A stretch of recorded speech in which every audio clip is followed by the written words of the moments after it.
అందరం కలిసి చదువుకుంటాం. 19, 20 వచనాలు అందరము కలిసి చదువుకుంటాం. రూతు గ్రంథము 2వ అధ్యాయము 19, 20 వచనాలు మరి అందరం కలిసి చదువుకుంటాం. అంతటా ఆమెతో, నేడు నీవెక్కడ ఏరుకొంటివి, ఎక్కడ పనిచేసితివి? నీ యందు లక్ష్యముంచిన వాడు దీవింపబడునుగాక అనగా, ఆమె తాను ఎవని యొద్ద పనిచేసానో అది తన అత్తకు తెలియజెప్పి, ఎవని యొద్ద నేను పనిచేసినో అతని పేరు బోయజు అనేను. నయోమి బ్రతికి ఉన్న వారిని చచ్చిన వారికి ఉపకారం చేయటం మానని ఇతడు యెహోవా చేత ఆశీర్వదింపబడునుగాక అని తన కోడలితో అనేను. మరియు నయోమి ఆ మనుష్యుడు మనకు సమీప బంధువుడు, అతడు మనను విడిపింపగల వారిలో ఒకడని చెప్పగా. ప్రార్థన చేసుకుందాం.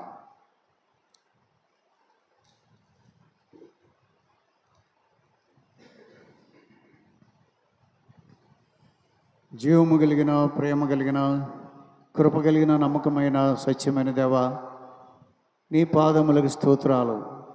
కృప కలిగిన నామలో ఇంతవరకు కనికరించి కొన్ని వారముల నుండి ధ్యానిస్తూ ఉన్నటువంటి రూతు గ్రంథాన్ని ప్రభా 2వ అధ్యాయం 19, 20 వచనాలు ఇదే నాన్న చదువుకోవడానికి ఇచ్చిన కృపకే వందనాలు చెల్లిస్తుంటున్నాం. నీ చిత్తమును బట్టి మరుగైన ప్రభాన దేవా తండ్రి, మన్నాను ప్రభా తండ్రి మాకు అనుగ్రహించిన దేవుడివై, దాచబడిన ధననిధిలోను ప్రభా విడుదల చేసిన దేవుడివై, నీ వాక్యం యొక్క తండ్రి మర్మాలను తండ్రి మేము ఎరగడానికి ప్రభా తండ్రి నీ పరిశుద్ధాత్మ యొక్క శక్తిని ప్రభా ఉపకారాత్మను ప్రభా మా మధ్య ఉంచిన దేవుడివై ప్రభా మీరే తండ్రి మమ్మల్ని నడిపించమని సందులో సాగిలపడుతుంటున్నాం. బలహీనుడను, మట్టితో చేయబడిన వాడను, మానవ మాత్రుడను నన్ను కూడా జ్ఞాపకం చేసుకొని నన్ను పరిశుద్ధపరచి కడిగి శుద్ధీకరించి నీ వాక్యమును వచించుటకు కావలసినటువంటి యోగ్యత, అర్హత, పాత్రత అనుగ్రహించుమని నీ సన్నిధిలో సాగిలపడుతూ ప్రతి వాక్యము మమ్మలను తాకున్నట్లు చేయమని నీకు వందనాలు, స్తుతులు, స్తోత్రాలు చెల్లించుకుంటూ యేసు ప్రభు ధనిక నామములో స్తుతించి ప్రార్థించి వేడుకుంటున్నాను పరమ తండ్రి. ఆమేన్.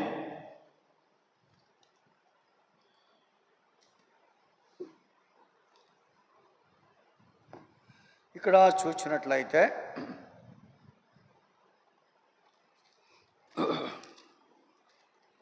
19వ వచనములో అంతటా ఆమెతో, నేడు నీవెక్కడ ఏరుకొంటివి, ఎక్కడ పనిచేసితివి?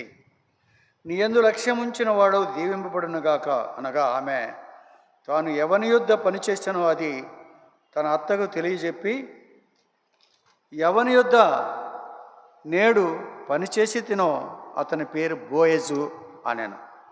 నయోమి బ్రతికి ఉన్న వారికని చచ్చిన వారికని ఉపకారం చేయటం మానని ఇతడు యెహోవా చేత ఆశీర్వదింపబడునుగాక అని తన కోడలితో అనేను. మరియు నయోమి ఆ మనుష్యుడు మనకు సమీప బంధువుడు, అతడు మనలను విడిపించగల వారిలో ఒకడని చెప్పగా. కాబట్టి ఇక్కడ చూస్తే కొన్ని మాటలు మనకి కనిపిస్తూ ఉంటున్నాయి. ఏం మాటలు కనిపిస్తున్నాయి అంటే, నీ యందు లక్ష్యముంచిన వాడు దీవింపబడునుగాక.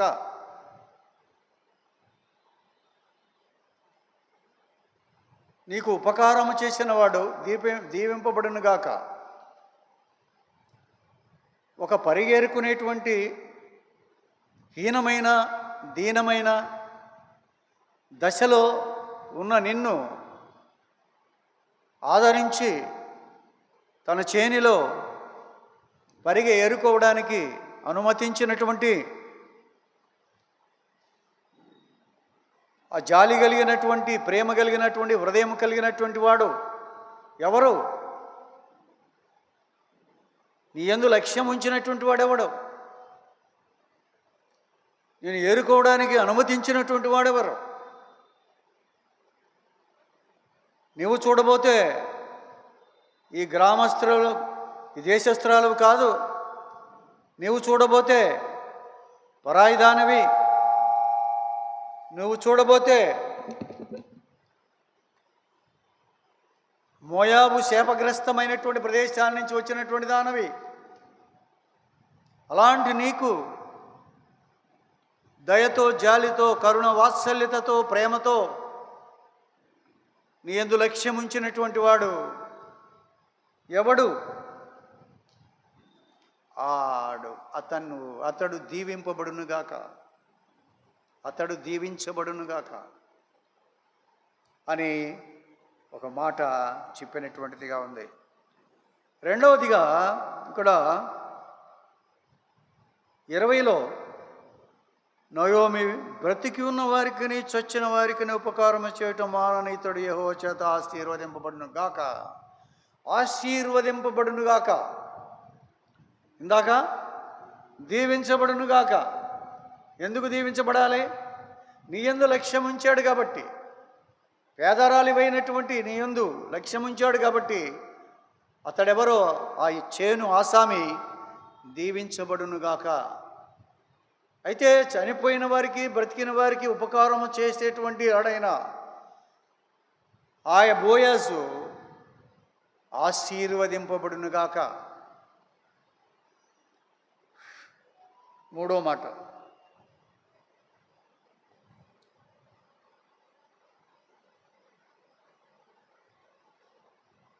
మరియు నయోమి, ఆ మనుష్యుడు మనకు సమీప బంధువుడు, అతడు మనల్ని విడిపించగల వారిలో ఒకడని చెప్పగా. అతడు మనకి సమీప బంధువుడు, విడిపించగలిగిన వారిలో ఒకడు, విడిపించగలిగినటువంటి వారిలో, గలిగినటువంటి వారిలో ఒకడు. మనల్ని విడిపించడానికి సమీప బంధువుడు అతను. కాబట్టి ఈ విధవరాలైనటువంటి ఈ యొక్క రూతుని పాణిగ్రహణం చేయడానికి, లేకపోతే ఆమె కష్టాల నుండి తప్పించడానికి ఇంకొక సమీప బంధువుడు ఇంకొకడు ఉన్నాడు. వాడు నేను చేయలేను అంటే ఆ తర్వాత ఇతనే రెండోవాడు బోయజే. బోయజ్ అంటే సామాన్యుడు కాదు, ధనవంతుడు, పేరు మోసినవాడు. అక్కడ ఉన్నటువంటి పట్టణంలో బెత్లెహేములో ఎంతో ఘనుడైనటువంటి వాడు బోయజు. ఆస్తిపాస్తులు ఉన్నటువంటి వాడు, మంచి పేరు ప్రఖ్యాతి కలిగినటువంటి వాడు. అతడు మనకి సమీప బంధువు.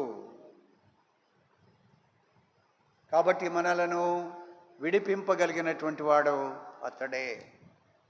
కాబట్టి నువ్వు చక్కని ప్లేస్కి వెళ్ళావు, ఎక్కడికి వెళ్ళాలో అక్కడికి వెళ్ళావు.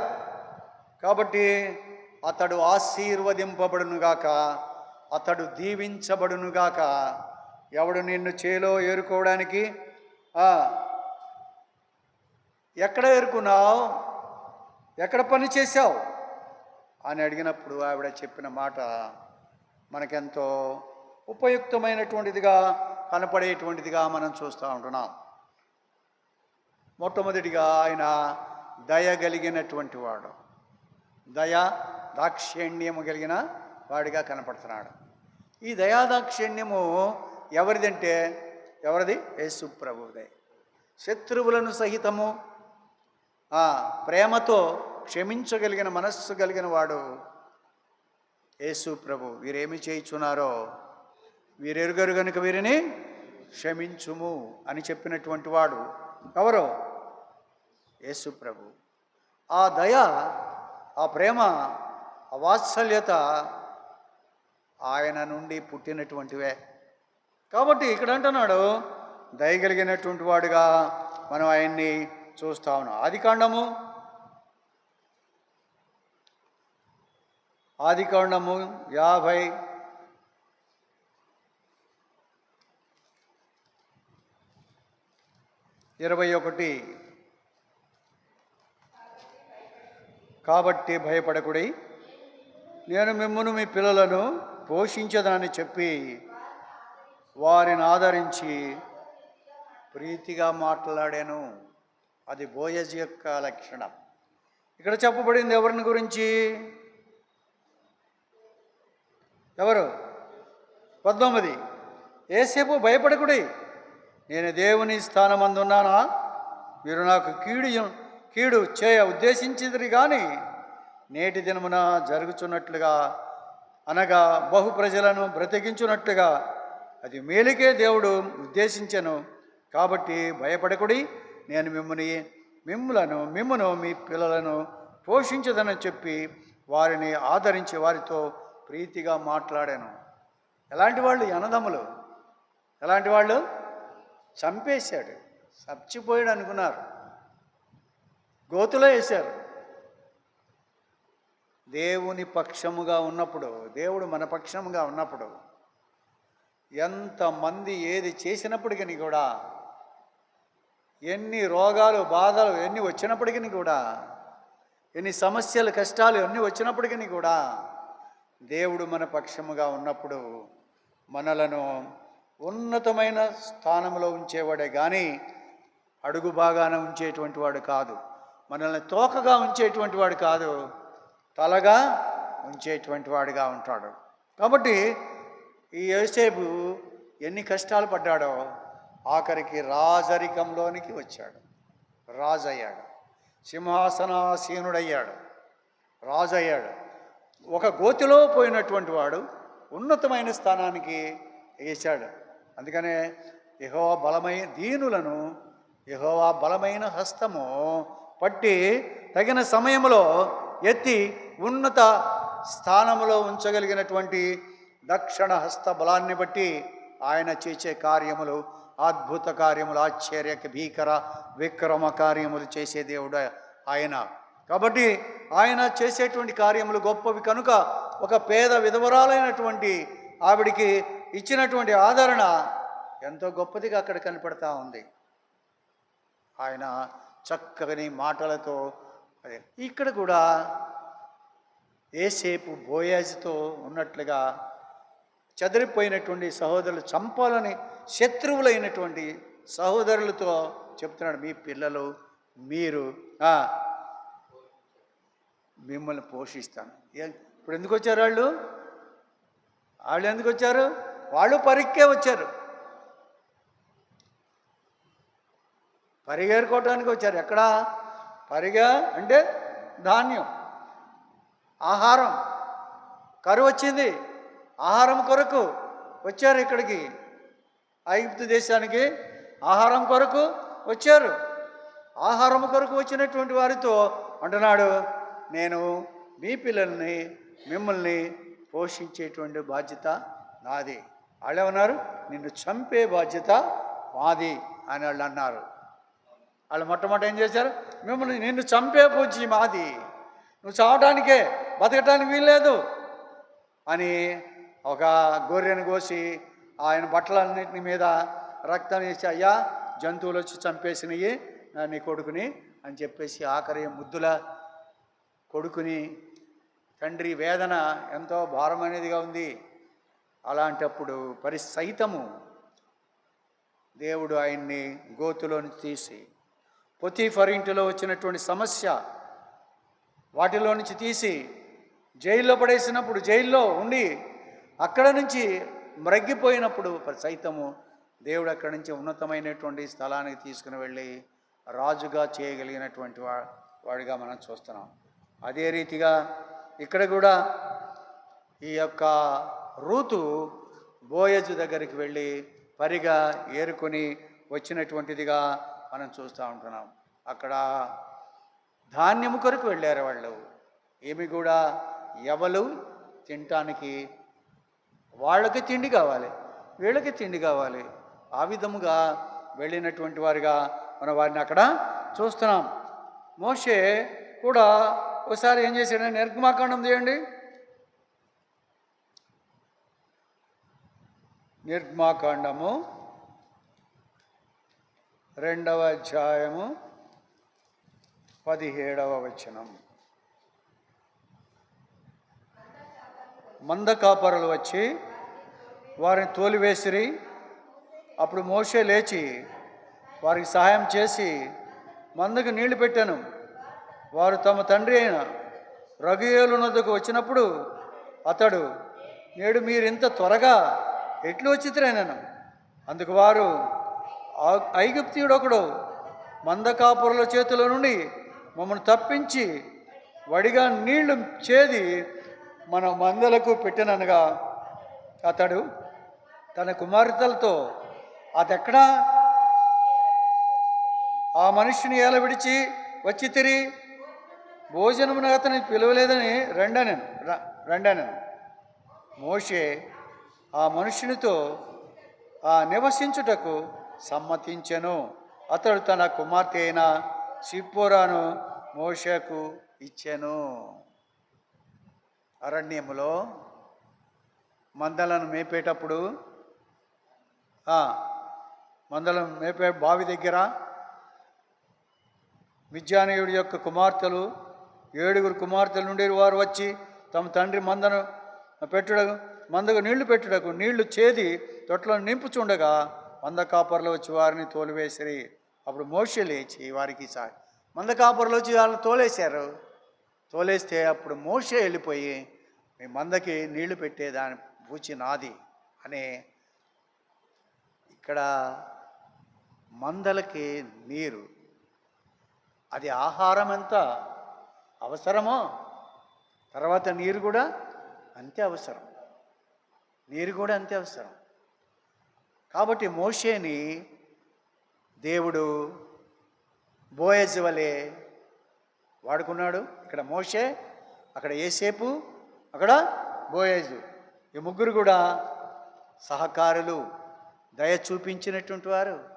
ఆ స్త్రీలకు సహాయం చేసినప్పుడు వాడి స్త్రీలు వెళ్ళి తండ్రి చెప్పారు, ఏమా ఎంత పెందల కాడే వచ్చారేమిటి మీరు ఇవాళ అంటే, అయా ఐగుప్తీయుడు ఒకడు వచ్చి మందలకి అన్నిటికీ కూడా నీళ్ళు పెట్టారు, వాళ్ళు పెట్టనివ్వలేదు, ఆయన పెట్టాడు.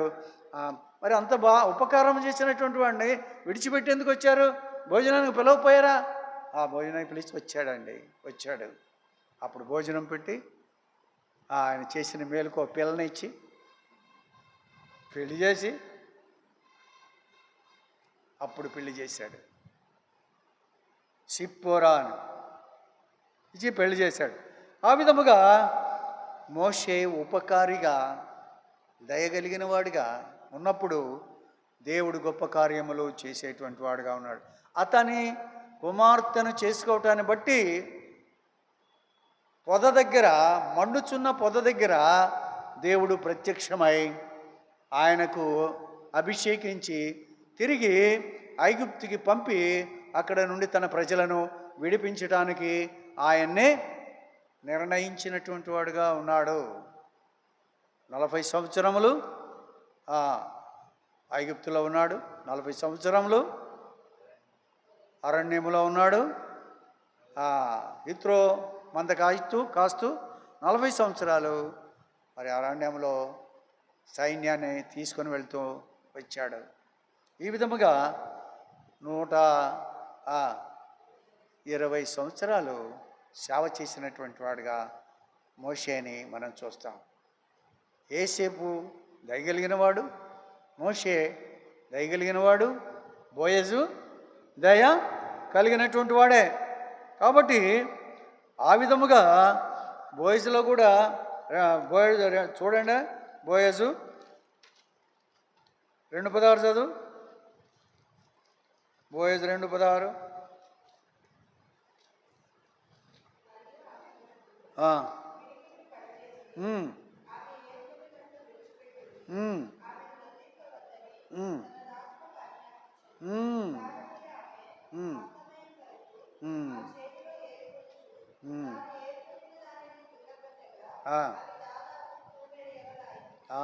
ఆ విధముగా ఏరుకున్నవి దుళ్ళగొట్టి తూమిడి ఉన్నటువంటి తీసుకొని వెళ్ళి తన అత్తకి ఇచ్చినటువంటిదిగా ఉంది. కాబట్టి ఆయన చేలో దొరికినటువంటి ఆ యొక్క పంటలో దొరికినటువంటి భాగాన్ని ఇంటికి తీసుకెళ్ళినటువంటిదిగా మనం రూతుని చూస్తూ ఉంటున్నాం.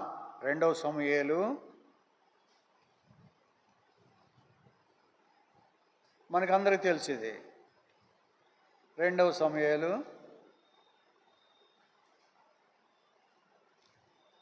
9:1. యోనాతాను బట్టి నేను ఉపకారం చూపుటకు సౌలు కుటుంబంలో ఎవడైనా కలడా అని దావీదు అడిగాను. దావీదు యొక్క ప్రేమ ఇది, దావీదు యొక్క దయ. ఎవరిని? శత్రువుని ప్రేమించేటువంటి వాడు. శత్రువు ఎవరు?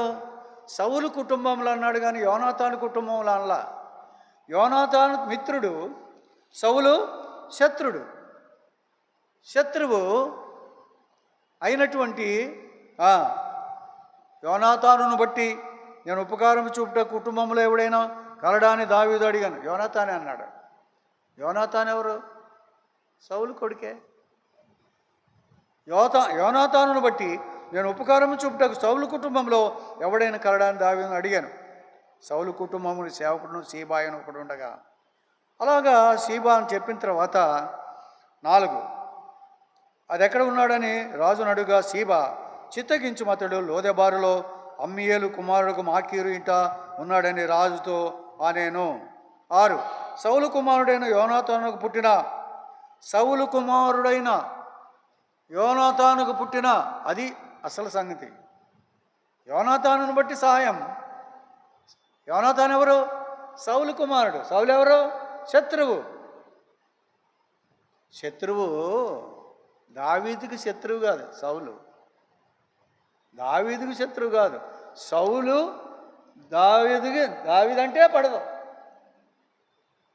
సౌలుని దావీదు ప్రేమించాడు. సౌలుని దావీదు ప్రేమించాడు. ఎలాగా? దేవుడు అభిషేకించినటువంటి మనిషిని నేను చంపకూడదు. దేవుడు అభిషేకించినటువంటి వాడు ఆయన ఏం చేయకూడదు మనం. అట్టి అభిషేకం అక్కడి నుంచి ఆయన తల మీద నుంచి అభిషేకం ఈ తల మీదకి వచ్చింది. అభిషేకాన్ని గౌరవించేటువంటి వాడు. దేవుడు అభిషేకాన్ని గౌరవించినటువంటి వాడిగా ఉన్నాడు. సౌలుని గౌరవించలేదు. సౌలు మీద అభిషేకాన్ని గౌరవించి అది దేవునిది అని సౌలుని శత్రువుగా చూడలేదు, కానీ సౌలే శత్రువుగా చూశాడు. ఏమన్నాడు? మిన్నల్లి వంటి వాడిని నేను, ఇంటి మీద ఒంటిగా ఉన్న పిచ్చుక లాంటి వాడిని నేను, నన్నెందుకయ్యా నువ్వు తరుముతావు అని దూరంగా వెళ్ళిపోయి కేక వేసి చెప్పినటువంటి వాడుగా. ఒకసారి పంచకోసి పీక గొయ్యకుండా పంచకోసి వదిలేశాడు. పీక గొయ్యలేదు. ఆయన చంపాలని ఈటలు ఇసిరాడు, బాణాలు ఇసిరాడు, అనేకం చేశాడు సౌలు. కానీ దావీదు మాత్రం ఆయన చంపలేదు. అందుకే తర్వాత యోనాతాను రావాలి. రాజుగా ఎవరు రావాలి? సౌలు రాజు తర్వాత యోనాతాను రావాలి, దాని కుమారుడు. అలా రాలేదు. దేవుడు అభిషేకించినటువంటి 8 మందిలో కడసారి వాడైనటువంటి, ఆఖరి వాడైనటువంటి, ఎన్నికలైనటువంటి, తృణీకరింపబడినటువంటి వాడు అయినటువంటి 7 అయిపోయారు. లేరు అయిక నీకు పిల్లలంటే వాడు ఉన్నాడులేండి, మెట్రికులేషన్ తప్పాడు, 10th క్లాస్ ఫెయిల్ అయిపోయాడు. ఆయన తీసుకెళ్ళి గొర్రెలు గాయటానికి పెట్టేసాం. వాడు గొర్రెలు కాస్తున్నాడులే, ఆడి సంగతి ఎందుకు కానీ ఈ వచ్చిన పని చూడను. లేదు, ఆయన పిలువమన్నాడు. ఏమన్నాడు? ఆడే కావాలి, పిలువమన్నాడు. ఆడు వచ్చేసాడు. గొర్రెలేసం వేసుకున్నాయి. గొర్రెలేసం వేసుకుని అంటే ఒక కొంకర్ర, ఒక నల్లటి దుప్పటి ఇవన్నీ వేసుకుని వచ్చాడు. వస్తే అప్పుడు అన్నాడు, దేవుడు అన్నాడు, ఇతడే నేను ఏర్పాటు చేసుకున్నవాడు, అతన్ని అభిషేకించు. రాజుగా ఉండడానికి. రాజు ఇంకా చచ్చిపోలేదు, ఇంకో రాజు అభిషేకం పొందినటువంటి వాడుగా ఉన్నాడు. ఆ విధముగా ఏం చేశాడు? అభిషేకం ఇచ్చినటువంటి వాడు కాదు దావీదు ఉన్నాడు. అలాంటి దావీదు తన శత్రువు అయినటువంటి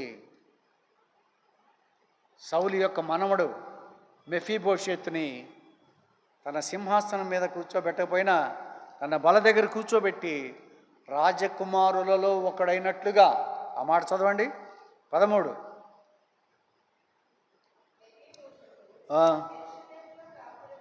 11 నా ఏలిన వాడకు రాజు దాసునికి ఇచ్చిన ఆజ్ఞ అంతటి చొప్పున నీ దాసుడనైన నేను చేసేదనని సీబారాజుతో చెప్పాను.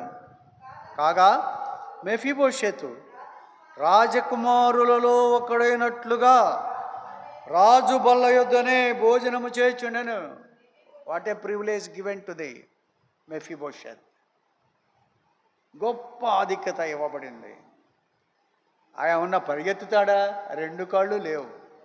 అలాంటి వాడిని తీసుకెళ్ళి రాజు, అసలు రాజలక్షణం ఏంటిరా అంటే, రాజుగారు కూర్చున్న సింహాసనం ఎదురుగా కుంటివాడే కానీ, గుడ్డివాడే కానీ, గూనివాడే కానీ, నడ్డివాడే కానీ, ఎలాంటి అంగవైకల్యం కలిగినటువంటి ఏ ఒక్కడు కూడా రాజ సమ్ముఖానికి, రాజు ముఖాన్ని చూడడానికి వీల్లేని పరిస్థితిలో ఉండగా, ఎవడైనా ముందుకొస్తే మళ్ళీ వెనక్కి వెళ్ళిపోయి, చివరి దాకా వెళ్ళిపోయి అక్కడ వెనక్కి తిరగాలి, కానీ రాజు దగ్గర వెనక్కి తిరగటానికి లేదు. ఎవరైనా రాజు దగ్గరికి వస్తే ఏం చేయాలి? వెంటనే వెనక్కి తిరగకూడదు, వెనక్కి వెళ్ళిపోవాలి, నడుచుకుంటూ వెనక్కి వెళ్ళిపోవాలా, ముఖమే చూపిస్తూ ఉండాలి. దూరం వెళ్ళిన తర్వాత అప్పుడు వీపు చూపించాలి రాజుకి. అలాంటి పరిస్థితి ఉండగా ఒక కుంటివాడిని, 2 కాళ్ళు లేనటువంటి వాడిని, ఎక్కడో లోదెబారులో దిక్కుమాలిన స్థితిలో ఉన్నటువంటి వాడిని, సౌలు రాజు అయినప్పటికీ, యోనాతాను కుమారుడు అయినప్పటికీ, అక్కడ కొంత ఆస్తిపాస్తులు ఉన్నప్పటికీ విలువలేనటువంటి వాడు, సమాజంలో త్రోసివేయబడిన వాడు, 2 కాళ్ళు లేనటువంటి వాడు, అలాంటి వాడిని తీసుకుని వెళ్ళి రాజకుమారుల్లో ఒకడైనట్లుగా, తన కుమారుడైనట్లుగా అతన్ని తీసుకుని వెళ్ళి తన యొక్క బల్ల యొద్ద భోజనం, రాజు దగ్గర ఉండే బలలో భోజనం ఎలా ఉంటుందో తెలుసా? చాలా చాలా గొప్పగా ఉంటుంది. చాలా వడ్డించి ఉంటాయి. సొలొమోను యొక్క ఆ భోజన బల్ల చెప్తే అది చాలా చాలా విచిత్రం. రోజుకి చాలామంది తింటారు, చాలా వధింపబడతాయి. అలాంటి భోజన బిల్ల రాజుకు ఉండింది. అలాంటిది ఆ రాజు యొక్క సొలొమోను యొక్క బల్ల చాలా గొప్పదంట. భోజనపు బల్ల. రాజుగారి దావీదు కుమారుడు ఆయన, రాజు అయిన దావీదు ఎంత గొప్పవాడై ఉండాల. అలాంటి పరిస్థితులను అన్నీ మర్చిపోయి, శత్రుత్వం మర్చిపోయి ఒక మాట అన్నాడు అక్కడ. ఏమన్నాడు చూడండి, 6 సౌలు కుమారుడైన యోనాతానుకు పుట్టిన మెఫీబోషెతు దావీదునొద్దకు వచ్చి సాగిలపడి నమస్కారము చేయగా, దావీదు మెఫీబోషెతు అని అతన్ని పిలిచినప్పుడు అతడు చిత్తము నీ దాసుడనే నేను ఉన్నాను అనేను. అందుకు దావీదు నీవు భయపడవద్దు. భయపడవద్దు అని ఎందుకు అన్నాడు? శత్రువు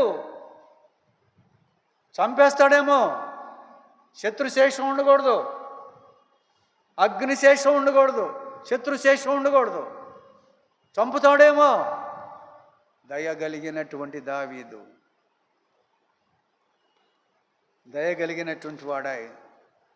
ఆ యొక్క సౌలు యొక్క మనమడు యోనాతాను కుమారుడైనటువంటి మెఫీబోషెత్ లోదెబారులో ఉన్నవాడిని పిలిపించి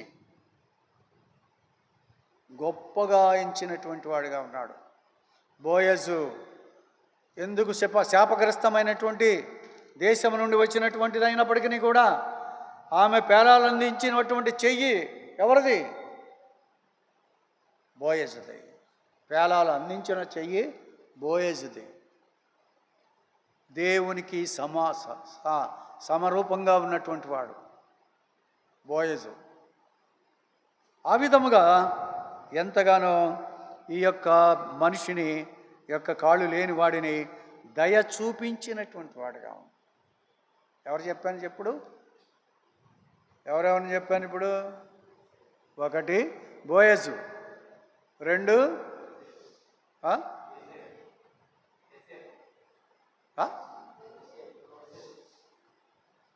రెండోవాడు ఎవరు? ఎబ్బెజా. రెండోవాడు ఏసేపు.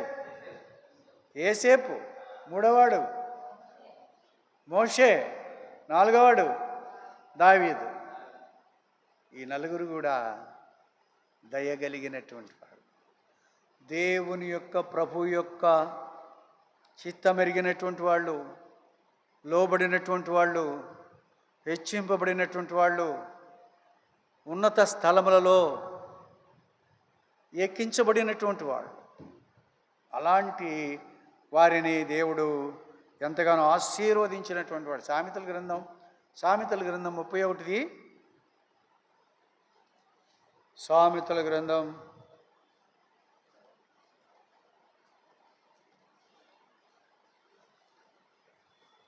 31:26 జ్ఞానము కలిగి తన నోరు తెరచును, కృపగల ఉపదేశము బోధించును.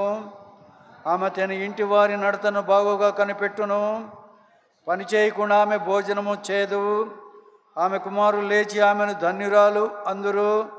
చాలామంది కుమార్తెలు ప్రతి వ్రత ధర్మమును అనుసరించి ఉన్నారు, కానీ వారందరినీ నీవు మించినదానవని ఆమె పెనిమిటి ఆమెను పొగడను. అందము మోసకరము, సౌందర్యము వ్యర్థము. యెహోవా భయభక్తులు కలిగిన స్త్రీ కొనియాడబడును. ఇక్కడ చెప్పబడినటువంటిది ఏంటి? జ్ఞానము కలిగి తన నోరు తెరచు. ఎవరు జ్ఞానము కలిగి తన నోరు తెరచును? 9 ఈ నోరు తెరచి న్యాయము తీర్చుము. దీనులకును శ్రమపడి వారికిని దరిద్రులకును న్యాయము జరిగించుము. అది దీనులకును శ్రమపడి వారికిని దరిద్రులకును న్యాయము జరిగించుము. రూతు ఈ 3 కూడా దీనత్వము కలిగినది, శ్రమలలో ఉన్నటువంటిది, దరిద్రము ఉన్నటువంటిది. ఎవరో? రూతు. ఇలాంటి గుణలక్షణాలు కలిగినటువంటి వారిని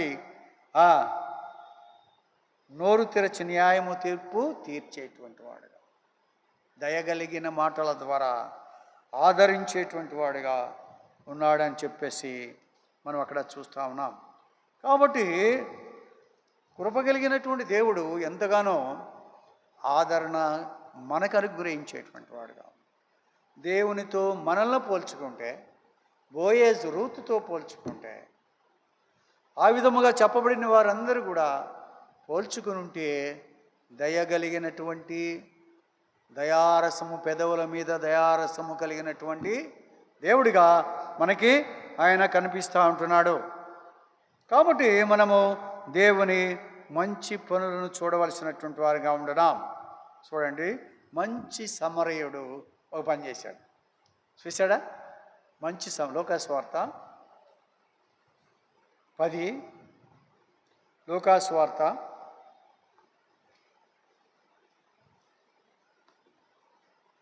10వ అధ్యాయం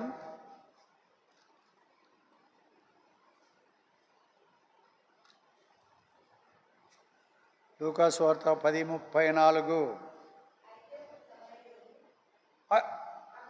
అతనిని చూచి అతని మీద జాలిపడి దగ్గరకు పోయి నూనెయు ద్రాక్షారసమును పోసి అతని గాయములు కట్టి తన వాహనం మీద ఎక్కించి ఒక పూట కూళ్ళ వాని ఇంటికి తీసుకుని పోయి అతన్ని పరామర్శించెను.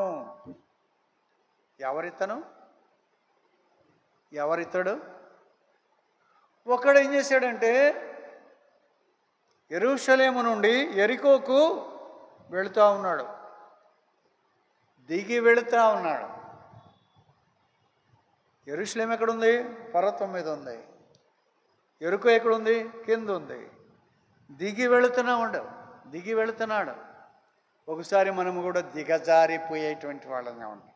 యెరూషలేము దేవుని పట్టణం, యెరికో శాపగ్రస్తమైనటువంటిది. ఈ శాపగ్రస్తమైనటువంటి దానికి వెళ్ళిపోతూ ఉన్నాడు, దిగజారి వెళ్ళిపోతున్నాడు. ఎవరో? ఒక మనుష్యుడు దొంగల చేత కొట్టబడి కొరప్రాణముతో ఉంచబడ్డాడు. కొరప్రాణం అంటే ఏంటి? దీపము గాలికి ఆరిపోతూ ఎలుగుతూ ఎప్పుడు పోద్దా అన్నట్టుగా ఉంటుంది కదా. అలాంటి పరిస్థితిలో ఉన్నటువంటి పరిస్థితి కలిగినటువంటి వాడుగా ఉన్నాడు. కొర ప్రాణముతో ఉన్నాడు. ఎవరెవరు వచ్చారు అప్పుడు? ఎవరొచ్చారు? యాజకుడు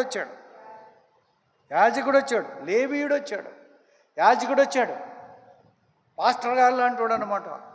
వచ్చాడు, చూశాడు, మనకెందుకు ఇలాంటి సంగతి మనకెందుకు అని వెళ్ళిపోయాడు. లేవీయుడు వచ్చాడు, లేవీయుడు కూడా అంతే, దైవభక్తి కలిగిన వాడు లేవీయుడు. ఆయన కూడా చూశాడు, మెదలకుండా వెళ్ళిపోయాడు.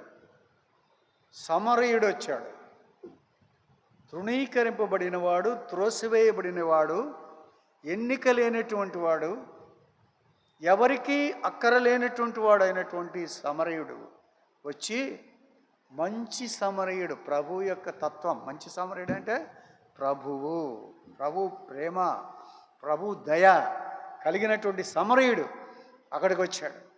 అక్కడికి వచ్చేసి చూచి, అతనిని చూచి, ఒకటి ఏం చేశాడు? చూచాడు. వాళ్ళు చూచారు, చూచి వెళ్ళిపోయారు.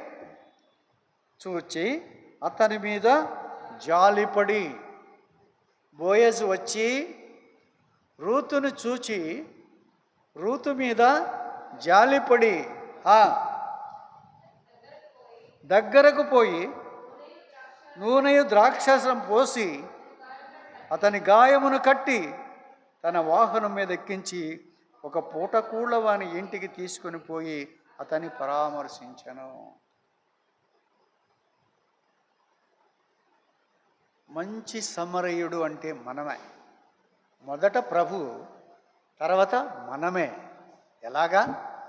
ఆపదలో ఉన్నటువంటి వాడిని, రోగముతో బాధపడేవాడిని, గాయములతో ఉన్నటువంటి వాడిని గాయములు కట్టి ప్రార్థన చేసి వాక్యము చెప్పి అతన్ని తీసుకొని వచ్చి పూటకి కూడుబెట్టే పూటకూళ్ళ వాడిని ఇల్లు అయినటువంటి మందిరానికి అప్పగించేటువంటి పరిస్థితి. మందిరం అంటే ఏంటి? పూటకి కూడు పెట్టేటువంటిది. కూడు అంటే ఏంటి? వాక్యం పూటకి కూడుబెట్టే ఆ పూటకూళ్ళ వాని ఇంటి తీసుకొని వచ్చి అక్కడ పెట్టి పరామర్శించండి, ఇదిగో ఇది తీసుకోండి, మళ్ళీ నేను తిరిగి వచ్చినప్పుడు మీకు మళ్ళీ ఇస్తాను అని చెప్పి అక్కడ వెళ్ళిపోయిన, అప్పగించిపోయినటువంటి వాడు సురక్షితమైనటువంటి స్థలానికి తీసుకుని వెళ్ళి ప్రాణాన్ని కాపాడి రోగాన్ని బాధని ఒకడేం చేశాడు? గాయపరిచి వెళ్ళిపోయాడు. మొట్టమొదటి వాడు దొంగలు దోచుకున్నారు, గాయపరిచారు, ప్రాణంతో చచ్చాడులే అని విడిచిపెట్టారు, వెళ్ళిపోయాడు. అలాంటి వాడు సాతానుతో సమానం. ఇద్దరు వచ్చారు, జాలి పడలేక వెళ్ళిపోయారు. ఆఖరికి ఒకడు వచ్చాడు, సమరయుడు. అతనిని చూచి అతని దగ్గరకు వెళ్ళి అతని ఏమన్నాడు? ఇంకా దగ్గరకు పోయి నూనెయు ద్రాక్షారసమును పోసి అతని గాయములు కట్టి. నూనె ద్రాక్షారసం పోతే ఏమవుద్ది? గాయాల్లో మెత్తగా ఉంటుంది, నొప్పి రాదు. మంట నుండి, బాధ నుండి ఉపశమనం చేసి, నొప్పి రాకుండా చేసి, రక్తం రాకుండా కట్లు కట్టి తన గాడిద మీద ఎక్కించుకొని అంటే ఎలా వెళ్ళి ఉంటాడు? గాడిద మీద ఇతను ఎక్కించి ఇతను పట్టుకొని గాడిని తోలుకుంటా వెళ్ళిపోయి అతను తీసి దించి మళ్ళీ పూటకూళ్ళ వానింటికి పెట్టి అతన్ని పరామర్శించమని వారికి చెప్పి కొంత డబ్బు ఇచ్చి తర్వాత మళ్ళీ వచ్చి ఇతని అకౌంట్ ఏమన్నా ఉంటే మిగిలితే నేను కడతాను అని చెప్పి బాధ్యత. వాడికి వీడికి సంబంధం ఏముంది? అసలు వాడికి వీడికి సంబంధం ఏముంది? ఏమన్నా చుట్టమా? రక్త సంబంధా? ఎవరన్నా ఇరుగు పొరుగువాడా? తన ఊరువాడా? వాడి ముఖం వీడికి తెలియదు, వీడి ముఖం వాడికి తెలియదు. నిన్ను కూడా నన్ను కూడా దేవుడు విమోచించడానికి పడి చెడినటువంటి మనల్ని పాపాన్ని తింటూ, పాపాన్ని త్రాగుతూ, పాపములో దొర్లుతున్నటువంటి నీచమైన క్రూరమైన పరిస్థితిలో దిగజారిపోయినటువంటి మనల్ని విమోచించడానికి యేసు ప్రభు ఈ లోకమునకు వచ్చి ఆ శిలవలో ఆకాశమునకు భూమికి మధ్య వేలాడగట్టబడి రక్తదానం చేసి, ప్రాణదానం చేసి, బలియాగము చేసి, నిన్ను విమోచించి, నన్ను విమోచించి పరలోకములో కూర్చోబెట్టడానికి, కుమారత్వంలోనికి, ఆ పౌరసత్వంలోనికి, వారసత్వంలోనికి తీసుకొని దేవుడు వెళ్ళి అక్కడ నిన్ను నన్ను ఆయన కూర్చునే సింహాసనం మీద కూర్చోబెట్టడానికి ఇష్టపడ్డాడంటే నీ గతి ఏంటి, నువ్వేంటి, నీ పరిస్థితి ఏంటి, నా పరిస్థితి ఏంటి? అంత గొప్ప దేవుడు ఇక్కడ కూడా ఏం చేశాడు? ఇక్కడ మంచి సమరయుడు మన ప్రభు మంచి సమరయుడు. మంచి సమరయుని వలె దగ్గరగా తీసుకుని వెళ్ళి ఆ యొక్క పూటకూళ్ళ వాడిని ఇంటిలో చేర్చినటువంటి వాడుగా మనం చూస్తూ ఉంటున్నాం. మనం కూడా ఎంతమందిని పూటకూళ్ళ వాడి ఇంటికి తీసుకొచ్చాం? పూటకూళ్ళ వాళ్ళ ఇంటికి ఎంతమందిని తీసుకొచ్చాం? మనం రావటమే చాలా కష్టం, చాలా కష్టంగా ఉంది. మనం ఎంతమందిని తీసుకుని వచ్చాం? మనం ఎంతమంది తీసుకురాలేకపోతున్నాం. పూటకూళ్ళ వాని ఇంటికి అతని పరిస్థితి చూడండి 36. కాగా దొంగల చేతిలో చిక్కిన వానిని ఈ ముగ్గురిలో ఎవడు పొరుగువాడాయనని నీకు తోచున్నది అని యేసు అడుగగా అతడు అతని మీద జాలి పడినవాడే అనెను. ఎలాంటి వాడు? అతని మీద జాలి పడినటువంటి వాడు, దయగలిగినటువంటి వాడు, జాలి పడినటువంటి వాడు, ప్రేమ కలిగినటువంటి వాడు. అలాంటి వాడే నిజమైనటువంటి మంచి సమరయుడిగా ఉండేటువంటి వాడుగా ఉంటున్నాడు. మంచి సమరయుడు. మొట్టమొదటి ఎవరిని చూసాం? బోయజుని చూసాం. తర్వాత ఎవరిని చూసాం? యేసేపుని చూసాం. తర్వాత ఎవరిని చూసాం? మోషేని చూసాం. తర్వాత ఎవరిని చూసాం? దావీదును చూసాం. తర్వాత ఎవరిని చూసాం? మంచి సమరయుడిని చూసాం. వీళ్ళందరిలో కూడా ఉన్నటువంటి తత్వం, ప్రభువుకు ఉన్నటువంటి గుణలక్షణాలు వీళ్ళందరిలో కూడా కలిగినటువంటి వారుగా, ఇతరులను ఆదరించేటువంటి, ఇతరులను ప్రేమించేటువంటి, ఇతరుల కొరకు చెయ్యి చాపగలిగినటువంటి, ఇతరులను ప్రేమించి ఆదరించి ఎంతగానో చేర్చుకోగలిగినటువంటి మనస్తత్వం కలిగినటువంటి వారిని మనం చూస్తూ ఉంటున్నాం. ఆ విధముగా బోయజు కూడా ఇక్కడ ఆవిడ అంటుంది, 2 మాటలు అంది. ఆ మనుష్యుడు దీవించబడునుగాక అంది. బ్రతికిన వారికి, చచ్చిపోయిన వారికి మేలు చేసేటువంటి వాడు ఆశీర్వదింపబడునుగాక అంటుంది. అతడు మనకు సమీప బంధువుడు, అతడు మనల్ని విడుదల చేయగలిగినటువంటి వాడు. ఏం చేయగలిగిన వాడు? విడుదల చేయగలిగినటువంటి వాడు అతడే మనల్ని అని చెప్పినటువంటిదిగా మనం చూస్తూ ఉంటున్నాం. కాబట్టి మనకి సమయం కూడా దగ్గరికి వచ్చింది. చూద్దాం. ఆ తర్వాత చెరసాల నాయకుడు. మీకు తెలుసు కదా, చెరసాల నాయకుడు. చూడండి, అపోస్తల కార్యం 16వ అధ్యాయం. అపోస్తలుల కార్యములు 16వ అధ్యాయము 33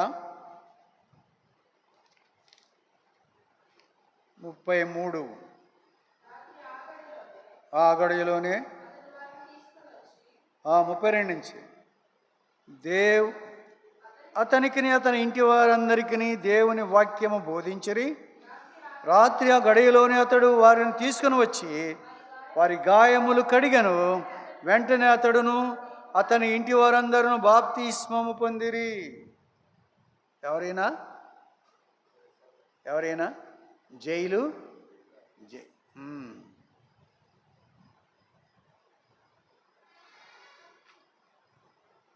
చూసారా? ఏం చేశాడంట? కొట్టి గాయపరచి బొండ వేసి చెరసాల్లో వేసి తాళములు వేసి బిగించి ఉంచినప్పుడు వాళ్ళు రెండు పనులు చేశారు. ఏం పనులు చేశారు? ఒకటి పాటలు పాడారు, రెండవది ప్రార్థన చేశారు. పాటలు పాడారు, ప్రార్థన చేశారు. 25 అయితే మధ్యరాత్రి వేళ పౌలును శీలయు దేవునికి ప్రార్థన చేయుచు కీర్తనలు పాడుచుండిరి, ఖైదీలు వినుచుండిరి. వీళ్ళు గాయాలున్నాయి, ఖైదీలు గాయాలున్నాయో లేవో తెలియదు, వాళ్ళు వింటూ ఉన్నారు. అయితే ఏమైంది? పాటల యొక్క శక్తి వలన, ప్రార్థన యొక్క శక్తి వలన భూకంపం వచ్చింది. అక్కడ ఉన్నటువంటి ద్వారబంధాలన్నీ తెరుచుకున్నాయి, తాళాలు ఊడిపోయినాయి, బంధకాలు తెగిపోయినాయి. అందరు కూడా పాటలు పాడే దగ్గరికి వచ్చారు. కానీ దొంగలు తాళాలు తీస్తే ఎక్కడ పోతారు? పారిపోతారు. దొంగలు ఎక్కడికి వెళ్తారు? పారిపోతారు. పారిపోలేదు. ఎక్కడికి వచ్చారు? పౌలు శీలల దగ్గరికి వచ్చారు. పౌలు శీలల దగ్గరికి వచ్చారు. అందరూ పారిపోయాడు అనుకున్నాడు. దొంగల చెరసాల నాయకుడు పారిపోయాడు అనుకుని కత్తితో పొడుచుకుని చావబోతే, అయ్యా నువ్వు ఏమన్నారు? నీవు ఏ హానియు చేసుకొనవద్దు, మేమందరం ఇక్కడే ఉన్నాం.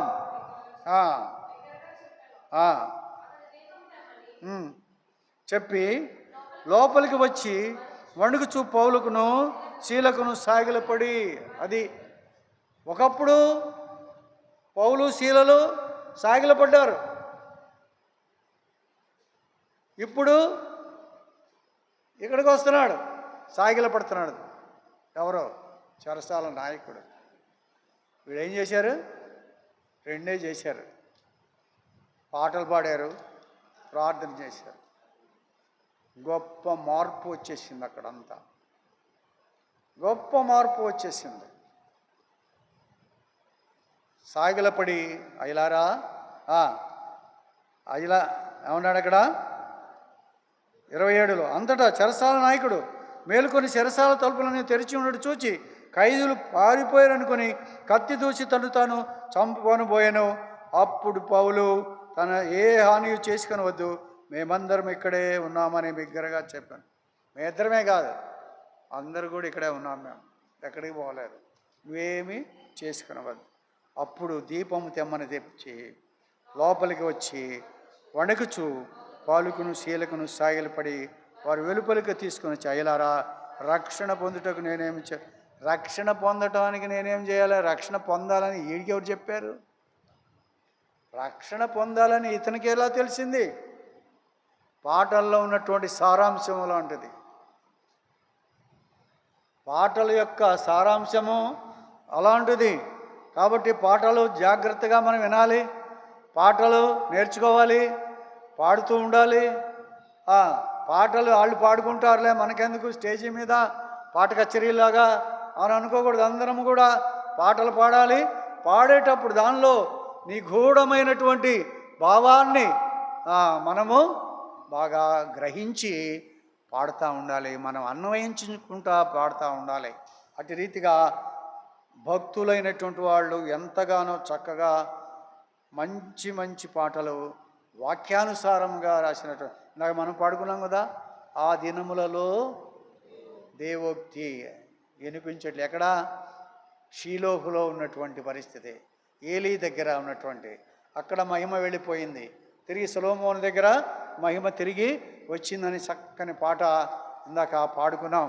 కాబట్టి ఆ విధముగా పాటలలో చాలా గూఢమైన మర్మమైన అర్థాలు నిగూఢ గుప్తమై ఉంటాయి. వాటిని మనం పుణికి పుచ్చుకోవాలి, వాటిని హృదయంలో పెట్టుకోవాలి. ఆ పాటల్లో ఇంటి దగ్గర ఉన్నప్పుడు కానీ అటు ఇటు చేసేటప్పుడు పాటలు పాడుకుంటూ ఉంటే ఎంత మంచిది. నీకు వచ్చిన పాటల్లో పాడుకుంటా నీ పనులు చేసుకుంటూ ఉంటే, నీ పనులు చేసుకునేటప్పుడల్లా పాటలు పాడుకుంటూ చేసుకో, ఎంత మంచిది. కాబట్టి ఆ విధముగా మనము దేవుని యొక్క కార్యములు చేయబద్ధులమై ఉంటున్నాం. ఇప్పటి వరకు ఎంతమందిని చూసాం? 1 బోయజు, 2 యోసేపు, 3 మోషే, 4 దావీదు, 5 మంచి సమరయుడు, 6 చెరసాల నాయకుడు. ఇంతవరకు చూసాం.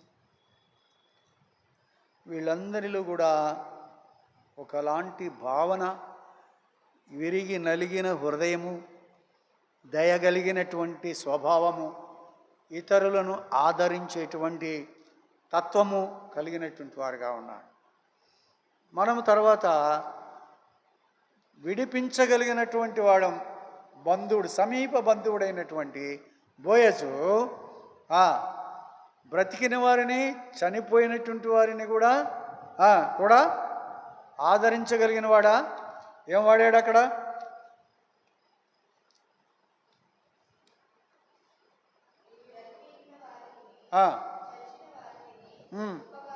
ఉపకారము చేసేటువంటి వాడు. ఉపకారం దీవింపబడునుగాక, ఆశీర్వదింపబడునుగాక, ఉపకారము చేయబడునుగాక. తర్వాత విడిపించబడునుగాక. విడిపించబడునుగాక, విడిపించేటువంటి వాడు, సమీప బంధువుడు, సమీప బంధువుడు, విడిపించేవాడు. అవి తర్వాత చూసుకుందాం. మన సమయం అయిపోయింది కాబట్టి ఇంతటితో ముగించుకుందాం. దేవుడు చెప్పబడిన లేఖన భాగములలోని సారాంశములను మరి ఇక్కడ వింటున్న వాళ్ళు, ఇక్కడ చూస్తున్నటువంటి వారు, దీని ద్వారా వినేటువంటి వాడు కూడా ఆశీర్వదింపబడును కాక. ప్రార్థన చేసుకుందాం.